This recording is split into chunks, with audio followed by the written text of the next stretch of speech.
You talk about all the constituents of the building, essentially, were turned to dust.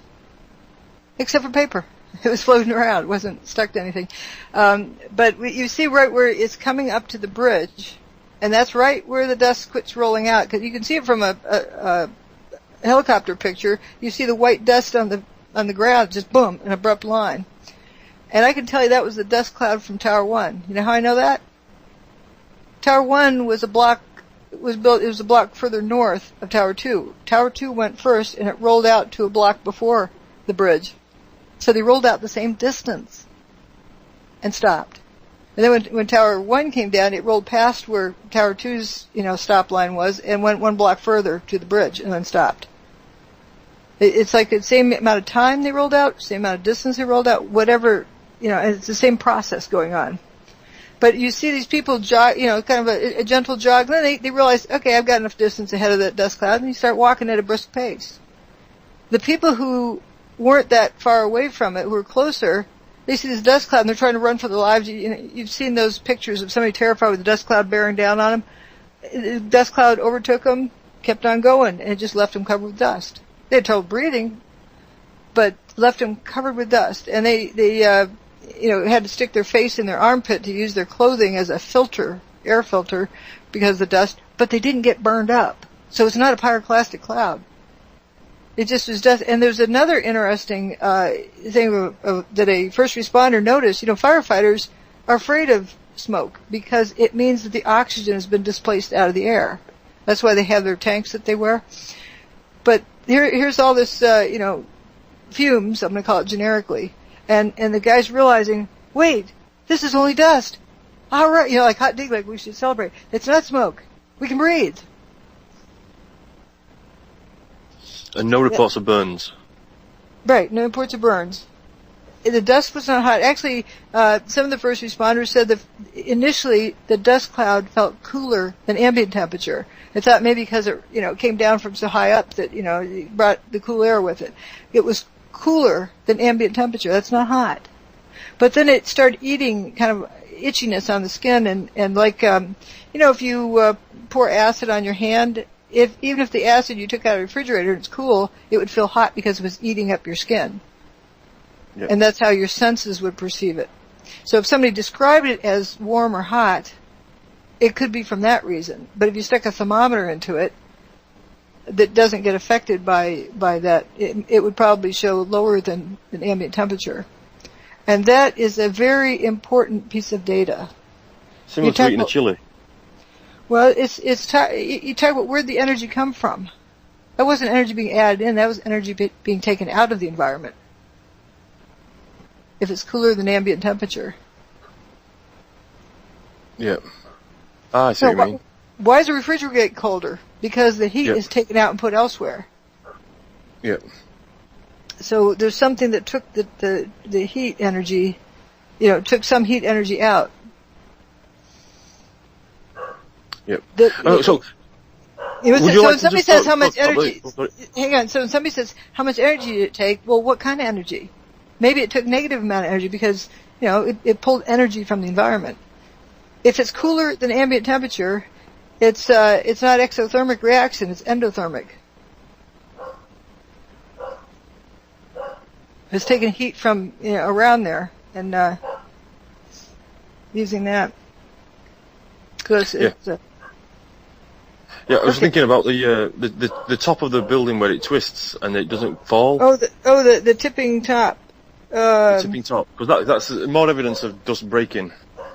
Let's see if we know where that is. I don't have these videos very well organized or lined up. There's so many different things that I haven't looked at it for a long time. If you just want to talk about it, I'll put it in behind.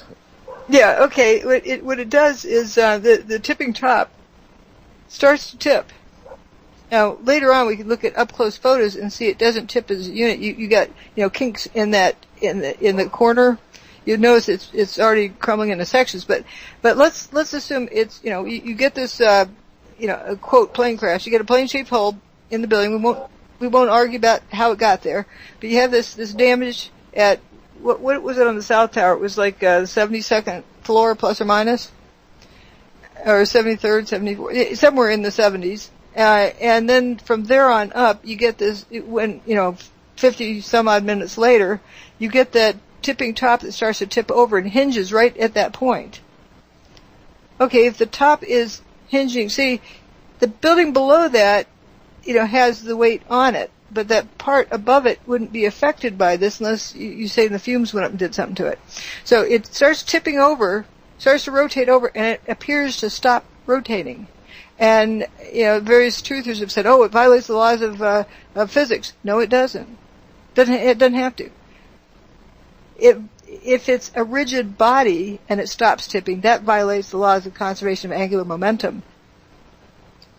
But if it's obeying the laws of physics, that means it as a unit it stopped tipping, but all the little particles inside of it continue rotating. That would maintain the conservation of angular momentum. So what that image does is prove that the building turned to dust. It's another proof. Or it's consistent with that. So the tipping top starts to tip over and appears to stop tipping because it is already turning to dust. It's no longer a rigid unit tipping. All the little elements are continuing to rotate internally, little tiny things. That's why the whole thing doesn't look like it keeps rotating. Yeah, it doesn't. As a unit, it ceases to be a rigid body at that point. That's how it obeys the laws of physics. So it doesn't violate the laws of physics. It appears to, if you look at it as a solid rigid body, and it doesn't come apart.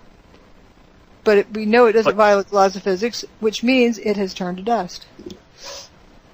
Yeah, if you threw a balloon full of flour and then you pop the balloon in mid-flight, it'd just stop flying. Oh, here's a mental model that I did.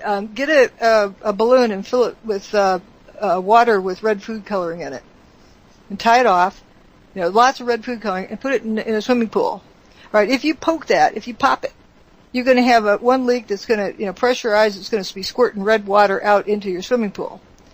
Instead, get several boards with a whole bunch of nails poking out at it, and then you poke at it from all different directions. So you poke the surface of the water balloon that's filled with red color. You poke it all over at the same time, so it doesn't have it. It loses pressure. So it's not going to squirt everywhere. The red blob kind of just stays. The red water just stays in there in the swimming pool in that region until the currents kind of move it around. You don't get the squirt, long distance squirt out there. So let's consider you're going to bust up the building, squash it to the ground. Well, all the air and stuff and ground up, parts of the building are going to have to escape out those windows. So they're going to have to squirt out of there mighty fast, like Mach 1, Mach 2. Halfway to the ground, it would be having if it was a gravity collapse, it would be at Mach 1. It would have to exceed Mach 1 at about halfway down to the ground. By the time it hits the ground, it's, the center stuff getting shot out is in excess of Mach 2. Mach 1 is 767 miles per hour. It's the speed of sound. And just a ballpark number changes, slightly depending on the temperature and all. But, if you, in pressure and whatnot. But if you do have stuff squirting out of the buildings at any kind of speed at all adjacent buildings are going to look machine gun fired. That didn't happen. So that's another way of realizing if the building all turned to dust, you don't have to squirt it out anywhere. There's nothing holding the pressure in. It's just, it's tracks. Yep. Also, jet airplanes, they do this engine run up, do full throttle just to make sure that everything works before they take off. And it's kind of like they pop the parking brake and away the airplane starts, accelerating down the runway. They have to design runways to handle that. And one poor pilot of a Boeing 767 decided to do his run-up on the tarmac. And he tore up the tarmac and it shot holes in the tail of his plane. It totally trashed the plane. Because it was pulling up pieces of the tarmac just from the air currents. It pulls up pieces of the tarmac and shot them through the tail of the plane. And you bet that wasn't exceeding Mach 1. So if you had stuff squirting out of that building at Mach 1, everything would be just all torn up. And that didn't happen. No. So that shows that the building was not a sealed unit that had to squirt stuff out of the way. You saw a few squirts coming down, and people were calling that those squibs. You should have seen a whole lot more squirts, and that was just regularly every 10 floors or so. Well, think of all the things in the building, like pressurized tanks that would, have to let go. How many can you list? Different kinds of pressurized tanks that would be coming apart. Well, we mentioned 2 last week. Me and Andrew, we mentioned water tanks and fire extinguishers. Yeah, somebody might learn in civil engineering that, they can't pump water up. It's not, realistic to pump it up more than like 10 stories, and you put it in a holding tank, you pump it up another 10 stories, another holding tank, because otherwise you'd have to pump it from the ground up to 110th floor. The head on that is so humongous, you'd drain out anything. You couldn't pump it directly, so they pump it in tanks. You have all these holding tanks going up the building, and someone who worked in the building said, they pump the water at night, so it wouldn't disturb people. They'd turn on the pumps at night and pump it up into the tanks. So that's one thing. Another thing is, one thing we do have eyewitness for, several eyewitnesses, at ground level. There's, you can say, well, those are bombs. No, that's the sound of an explosion. You don't see a bomb. You hear an explosion. That doesn't mean it's a bomb. And at ground level, there were firefighters who identified things that were exploding. How the firefighters you have to breathe air in a smoky environment. There's no air because the oxygen is displaced by the smoke. So they carry air tanks that have oxygen stuff in them, so they can breathe clean air in a smoky environment. Those tanks, they have plenty of tanks on ambulances, on fire trucks, they're exploding at ground level. Why would they do that? I'll read some of the first responder testimony. It's from my book. He's talking about an ambulance. That it must have had Scott bottles. Those are the air tanks. Scott bottles or oxygen bottles on it.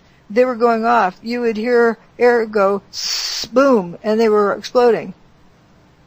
And then here's another one that is describing some things. There's 50 of these things. It says the Scott cylinders and the oxygen cylinders were all letting go. They were blowing up left and right. That was a different guy. Then, of course, we have this one that's been my favorite one because his descriptions are all so colorful. His boss asked him, well, did you lose your vehicle? This is an EMT. Did you lose your vehicle? Huh? You lose your vehicle. He says, well, we're walking. I realize there are only 2 of us. I see my vehicle. The seats are covered. I've still got my bag. I hold it like a trophy, like people collect basketballs. Check this out. He says, I haven't touched whatever it was. The force was so strong it went inside the bag.